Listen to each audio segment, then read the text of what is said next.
नमस्कार ओडिशावासी शुभ सकाळ आज हूँ 9 डिसेम्बर सोमवार आज रही देश विदेश राज्यर 20टी गुरुत्वपूर्ण खबर जहाँ आपण माने केवल 10 मिनिट समय दे देखिपारे ता पूर्व आपण मान गोटे छोटिया अनुरोध भिडियोटी को शेष पर्यंत देखा सहित लाइक करी आपण जिलार नाम लिखिदेवे जहाँफल तुरंत आपण जिलार खबर पाइपर तेज कौन रही आज गुरुत्वपूर्ण खबर चलूँ नजर पकाइबा। नंबर 1 श्रीमंदिर रत्न भंडार मरामती नहीं बड़ सूचना आसंता 16 तारिख आरंभ हेब मरामती कार्य एने एसआई अधीक्षक पक्षर सूचना मिली 2 दिन मध्य बैठक बसीपे मरामती कार्य प्रत्येक दिन 5 घंटा आवश्यक बोली कहुच्छी प्रथम बाहर भीतर रत्न भंडार काम करेंगे तापर कौन स्थान में पत्थर बदला आवश्यक थे बदल एसआई अध्यक्ष कहते पुणी कहुच्छी 31 तारिख में ଜାନୁଆରୀ 31 ରେ ରତ୍ନ ଭଣ୍ଡାର ଗଣତି ମଣତି ହେବ ବୋଲି କୁହାଯାଉଛି। ସୁଭଦ୍ରା ଯୋଜନାରେ ବଡ଼ ପରିବର୍ତ୍ତନ ମହିଳାଙ୍କୁ ମିଳିବ 10,000 ତେବେ କୁହାଯାଉଛି ଯେ ଉପମୁଖ୍ୟମନ୍ତ୍ରୀ ପ୍ରଭାତୀ ପରିଡ଼ା କହିଛନ୍ତି ଏଥର ମହିଳାଙ୍କୁ ମିଳିବ 10,000 ଟଙ୍କା। ମହିଳାକୁ ସଶକ୍ତିକରଣ ଅଧିକ ପ୍ରଭାବଶୀଳ କରିବା ପାଇଁ ସରକାର ବିଭିନ୍ନ ପ୍ରକାର ସ୍କିମ୍ ଆଣୁଛନ୍ତି କିନ୍ତୁ ଓଡ଼ିଶାରେ ସୁଭଦ୍ରା ଯୋଜନା କାମ କରିବା ଆରମ୍ଭ କରିଛି ଯାହା ମହିଳାଙ୍କ ପାଇଁ ବେଶ ସୁଫଳ ଅର୍ଜନ କରିଛି। ତେବେ କୁହାଯାଉଛି 80 ଲକ୍ଷରୁ ଅଧିକ ମହିଳା ସୁଭଦ୍ରା ଯୋଜନା ଟଙ୍କା ପାଇ ସାରିଲେଣି ତା ସହିତ ମଧ୍ୟ ବୟସ ସୀମା ରହିଥିଲା 21 ରୁ 60 ବର୍ଷ। ତେବେ କୁହାଯାଉଛି ଯେଉଁମାନଙ୍କୁ 20 ବର୍ଷ ଏବେ ହୋଇଥିବ ମାର୍ଚ୍ଚ 7 ତାରିଖ ପୂର୍ବରୁ 21 ବର୍ଷ ହେବ ସେମାନେ ଚାହିଁଲେ ଆବେଦନ କରିପାରିବେ ଏବଂ ସୁଭଦ୍ରା ଯୋଜନାର ଟଙ୍କା ମଧ୍ୟ ପାଇପାରିବେ। ତା ସହିତ ଡିସେମ୍ବର 25 ତାରିଖରେ ସୁଭଦ୍ରା ଯୋଜନାର ପ୍ରଥମ କିସ୍ତିର ଚତୁର୍ଥ ପର୍ଯ୍ୟାୟ ଟଙ୍କା ମିଳିବ।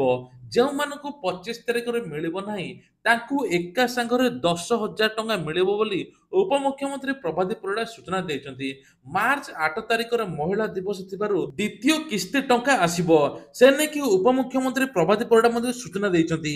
କୁହାଯାଉଛି ଯେଉଁମାନେ ପ୍ରଥମ କିସ୍ତି ପାଇନଥିବେ ଏକା ସାଙ୍ଗରେ ପ୍ରଥମ ଏବଂ ଦ୍ୱିତୀୟ କିସ୍ତି ମିଶି ତାଙ୍କ ଆକାଉଣ୍ଟକୁ 10,000 ଟଙ୍କା ଆସିବ।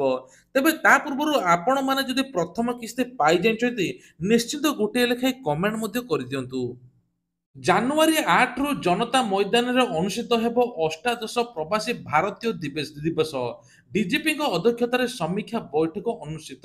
ତେବେ କୁହାଯାଉଛି ଏହି ଦିବସକୁ ଶୃଙ୍ଖଳିତ ତଥା ସୁଚାରୁ ରୂପେ ଆୟୋଜନ ପ୍ରସ୍ତୁତି ସମ୍ପର୍କରେ ଆରକ୍ଷୀ ନିର୍ଦ୍ଦେଶକ ଯୋଗେଶ ବାହାଦୁର ଖୁରାନିଆ ଅଧ୍ୟକ୍ଷତାରେ ଡିଜିପି କ୍ୟାମ୍ପ କାର୍ଯ୍ୟାଳୟରେ ଏକ ସମୀକ୍ଷା ବୈଠକ ଅନୁଷ୍ଠିତ ହୋଇଛି।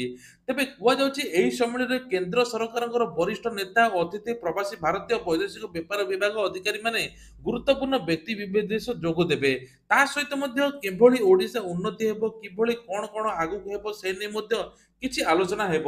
ଏହା ସହିତ ପ୍ରବାସୀ ଭାରତୀୟମାନେ ଓଡ଼ିଶାର ବିଭିନ୍ନ ଦର୍ଶନୀୟ ସ୍ଥାନ ପରିଦର୍ଶନ କରିବା ପାଇଁ ଭୁବନେଶ୍ୱର କଟକ ପୁରୀ ଆଦିରେ ସୁରକ୍ଷା ବ୍ୟବସ୍ଥା ମଧ୍ୟ ବଢ଼ାଯିବ। ତା ସହିତ ମଧ୍ୟ ଆଉ ଗୋଟିଏ କଥା ହେଲା ଭୁବନେଶ୍ୱର କଟକ ପୁରୀ ଜିଲ୍ଲାମାନଙ୍କର ହୋଟେଲ ଗୁଡ଼ିକ ମଧ୍ୟ କଡ଼ାକଡ଼ି ଯାଞ୍ଚ ହେବ। ବିଜେପି ସରକାର ଆସିଲା ପରେ ପ୍ରତିଶ୍ରୁତି ଯାହା ଦେଇଥିଲେ ସେଇଆ ରଖିଲେ ବୋଲି ଚାଷୀମାନେ କିଛି କହିଛନ୍ତି।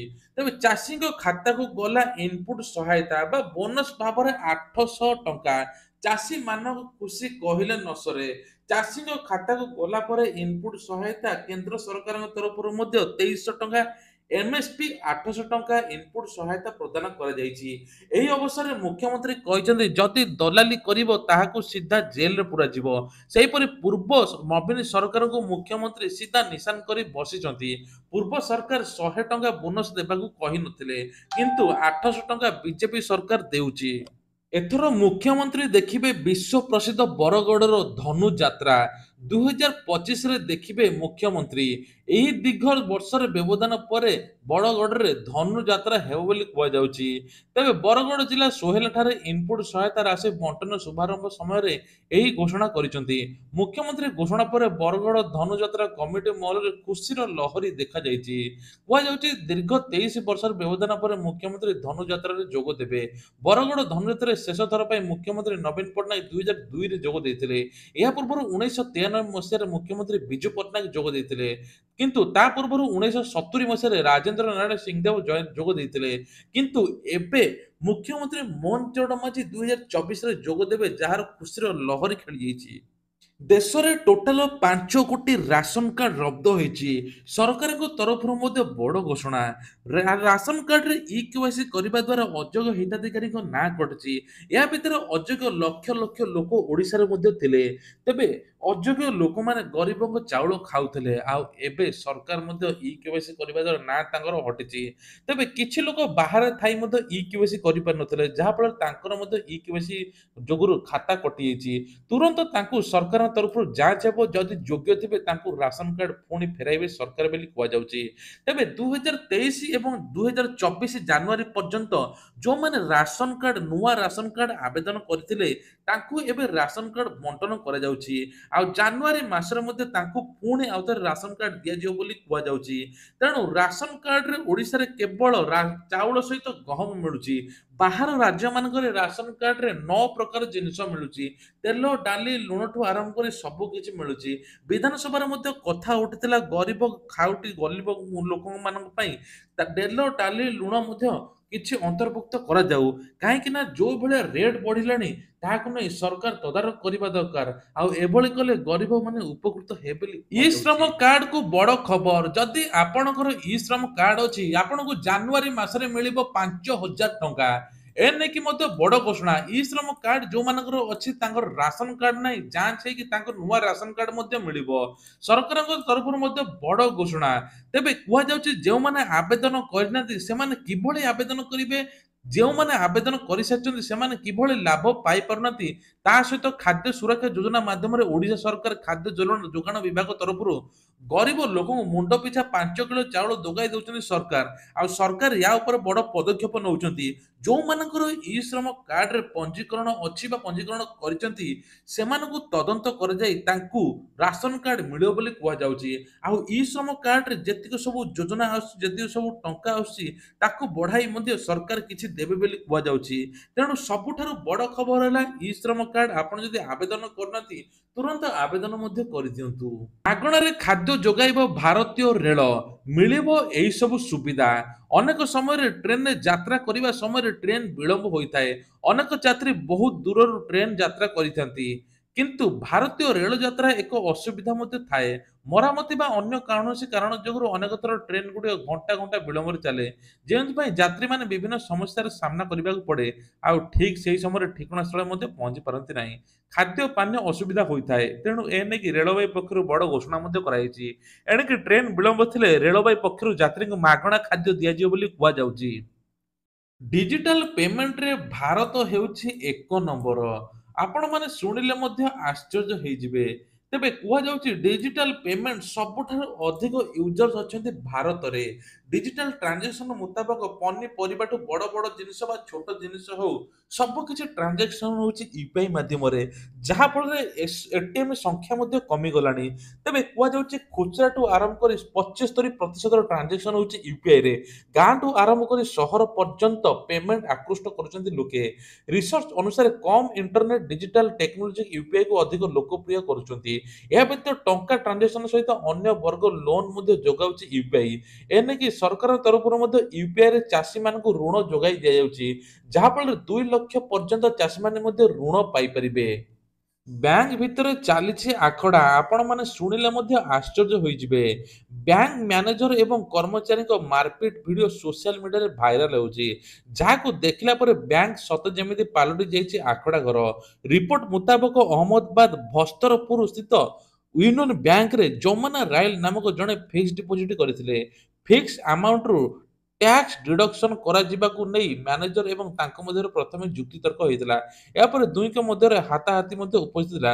43 ମିନିଟର ଭିଡିଓରେ ଦୁଇ ଜଣଙ୍କ ପରସ୍ପର ହାତ ଧରିବାର ଦେଖିବାକୁ ମିଳିଛି। ଏହାପରେ କଲର ଚୁଟି ଓଠଣା ମଧ୍ୟ କରାଯାଇଛି। ତେବେ କୁହାଯାଉଛି ବହୁ ଚେଷ୍ଟା ପରେ ଦୁହିଁଙ୍କ ମଧ୍ୟରେ ଲାଗିଥିବା ଲଢେଇ ବନ୍ଦ ହୋଇଥିଲା।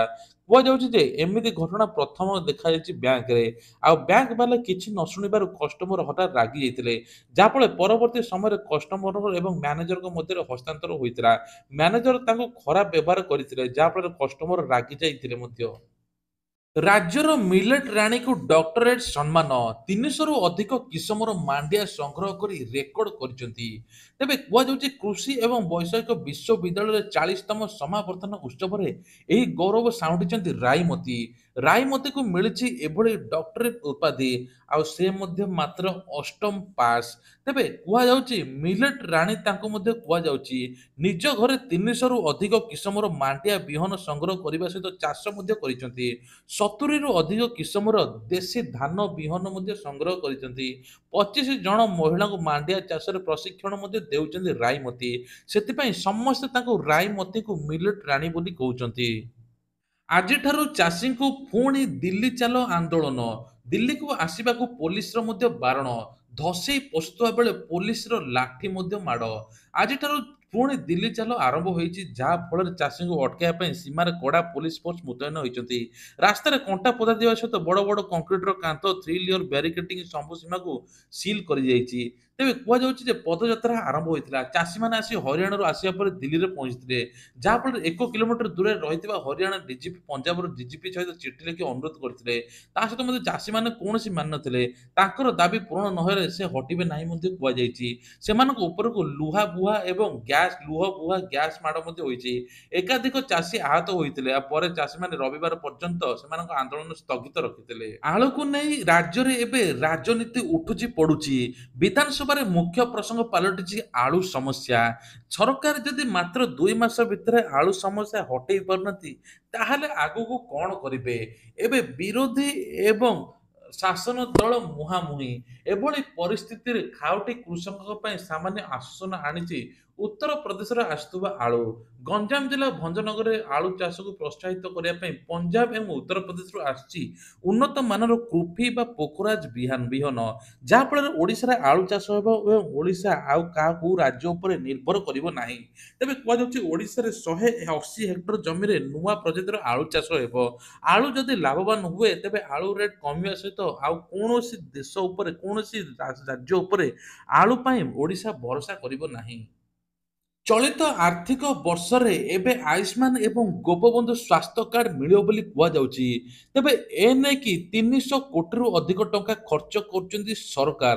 ଅତିରିକ୍ତ ବଜେଟର ବ୍ୟୟବରାଦ ମଧ୍ୟ କରାଯାଇଛି। କୌଣସି ସମସ୍ୟା ନାହିଁ ବୋଲି ସ୍ୱାସ୍ଥ୍ୟ ଏବଂ ପରିବାର କଲ୍ୟାଣ ମନ୍ତ୍ରୀ ଡକ୍ଟର ମୁକେଶ ମହାଲମ୍ୟ କହିଛନ୍ତି। ରାଜ୍ୟରେ 4.5 କୋଟି ଲୋକଙ୍କ ମଧ୍ୟରୁ ପ୍ରଥମ ପର୍ଯ୍ୟାୟରେ 3.5 କୋଟି ହିତାଧିକାରୀଙ୍କୁ ଏହି ଯୋଜନାରେ ସାମିଲ ହେବ। ସାରା ଦେଶରେ ମୋଟ 27,000 ସ୍ୱାସ୍ଥ୍ୟ କେନ୍ଦ୍ରରେ ହିତାଧିକାରୀଙ୍କୁ ଉତ୍ତମ ସ୍ୱାସ୍ଥ୍ୟ ସେବା ଏବଂ ଏହି କାର୍ଡ ଜରିଆରେ ମିଳିବ।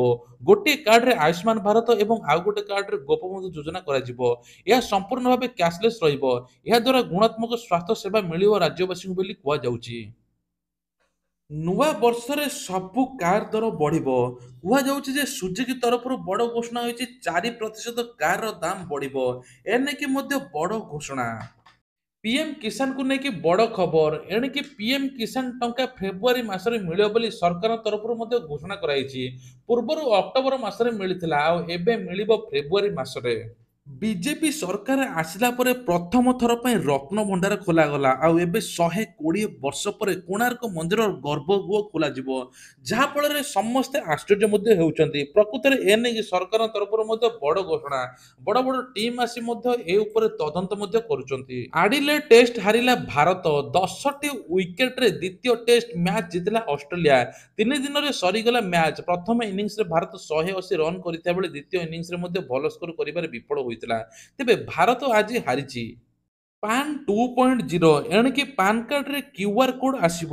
ଏବେ କ୍ୟୁଆର୍ କୋଡ୍ ଦ୍ୱାରା ସବୁ ଆଡ୍ରେସ୍ ଡିଟେଲ୍ସ ପାନ୍ କାର୍ଡରେ ରହିବ। ଯାହାଫଳରେ ସବୁଠୁ ସୁବିଧା ହେବ। ଆଉ ଯଦି ଆପଣଙ୍କର ଆଧାର କାର୍ଡ ପ୍ୟାନ୍ କାର୍ଡ ସହିତ ଲିଙ୍କ ନାହିଁ, ଅଟୋମେଟିକ୍ ଲିଙ୍କ ହୋଇଯିବ ବୋଲି ସରକାରଙ୍କ ତରଫରୁ ମଧ୍ୟ ଘୋଷଣା କରାଯାଇଛି। ତେବେ ଇଏ ଥିଲା ଆଜିର ଦେଶ ବିଦେଶ ରାଜ୍ୟର କିଛିଟା ଗୁରୁତ୍ୱପୂର୍ଣ୍ଣ ଖବର। ଏଇଭଳିଆ ଖବର ପ୍ରତ୍ୟେକ ଦିନ ସକାଳେ ଆଉ ସନ୍ଧ୍ୟାବେଳେ ଦେଖିବା ପାଇଁ ହେଲେ ଆମର ଏହି ଚ୍ୟାନେଲକୁ ସବସ୍କ୍ରାଇବ କରିବା ପାଇଁ ଭୁଲିବେ ନାହିଁ। ଜୟ ଜଗନ୍ନାଥ।